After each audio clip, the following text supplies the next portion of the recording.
Hi friends, welcome to మన channel. Friends, ఈరోజు వీడియోలో ఈ పండ్ల గురించి తెలుసుకుందాము.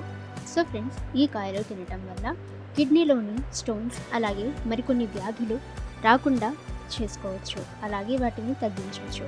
సో ఫ్రెండ్స్, ఈ కాయలు ఏంటో ఈ వీడియోలో మనం చూద్దాము. సో ఫ్రెండ్స్, వీడియోని ఎక్కడ స్కిప్ చేయకుండా చూడండి. ఇక ఫ్రెండ్స్, మీకు ఏమైనా డౌట్స్ ఉన్నట్లయితే కామెంట్ సెక్షన్లో కామెంట్ చేయండి. ఇక ఇటువంటి ఇన్ఫర్మేటివ్ వీడియోస్ అందరికంటే ముందుగా మీరు పొందాలి అనుకుంటే మన ఛానల్ని సబ్స్క్రైబ్ చేసి బెల్ ఐకాన్ని ఆల్ మీద ట్యాప్ చేయండి. అండ్ ఫ్రెండ్స్, ఈ వీడియోని మీ ఫ్రెండ్స్ అండ్ ఫ్యామిలీ అందరికీ కూడా షేర్ చేయండి. సో ఫ్రెండ్స్, ఇవేంటంటే చిన్న కలేకాయలు. ఇక ఫ్రెండ్స్, వీటి యొక్క ఆరోగ్య ప్రయోజనాలు అయితే చాలానే ఉన్నాయి. ఎండు ద్రాక్ష పుల్లని, తీపి మరియు ఒక చిన్న ద్రాక్ష పరిణామంలో గట్టి పండులాగా ఉంటాయి. ఇక ఫ్రెండ్స్, వీటిని ఇతర రాష్ట్రాల్లో కూడా వీటిని బాగా సాగు చేస్తారు. ఆకుపచ్చ లేదా ఎరుపు, తెలుపు ఎండు ద్రాక్ష చట్నీలుగా, పచ్చళ్ళుగా మరియు కూరలుగా వీటిని మార్చవచ్చు. ఆయుర్వేదం వంటి సాంప్రదాయ ఔషధ వ్యవస్థలలో కూడా ఉపయోగించే ఈ రుచికరమైన ఈ యొక్క కాయల గురించి మనకి ఆయుర్వేదంలో చాలా గొప్పగా చెప్పారు. ఇక బైనోమియల్ నేమ్ అనేది చూసినట్లయితే క్యారిసా కెరాండస్. ఇక ఫ్రెండ్స్, బెంగాల్ ఎండు ద్రాక్ష, క్రీస్తు ముళ్ళు, కొరండస్ ప్లమ్, కరందాస్ అని కూడా పిలుస్తారు.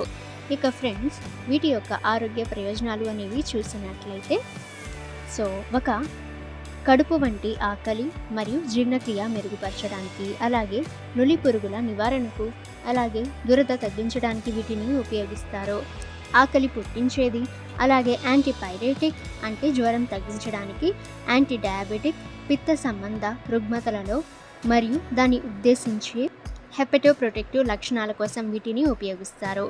అలాగే ఫ్రెండ్స్, రుమెటిజం, మానసిక అనారోగ్యము వంటివి వాటికి కూడా వీటిని ఉపయోగిస్తారు. అలాగే మళ్ళీ వచ్చే జ్వరం, అతిసారం, చెవి నొప్పి, నోటిలో మంట, కిడ్నీలో రాళ్ళు, అలాగే మధుమేహానికి కూడా వీటిని బాగా ఉపయోగిస్తారు. ఓకే ఫ్రెండ్స్, ఈ ఇన్ఫర్మేషన్ మీకు యూస్ అయితే వీడియోని లైక్ చేయండి. ఇక ఫ్రెండ్స్, మీకు ఏమైనా డౌట్స్ ఉన్నట్లయితే కామెంట్ సెక్షన్లో కామెంట్ చేయండి. ఇటువంటి ఇన్ఫర్మేటివ్ వీడియోస్ అందరికంటే ముందుగా మీరు పొందాలి అనుకుంటే మన ఛానల్ని సబ్స్క్రైబ్ చేసి బెల్ ఐకాన్ని ఆల్ మీద ట్యాప్ చేయండి. అండ్ ఫ్రెండ్స్, ఈ వీడియోని మీ ఫ్రెండ్స్ అండ్ ఫ్యామిలీ అందరికీ కూడా షేర్ చేయండి.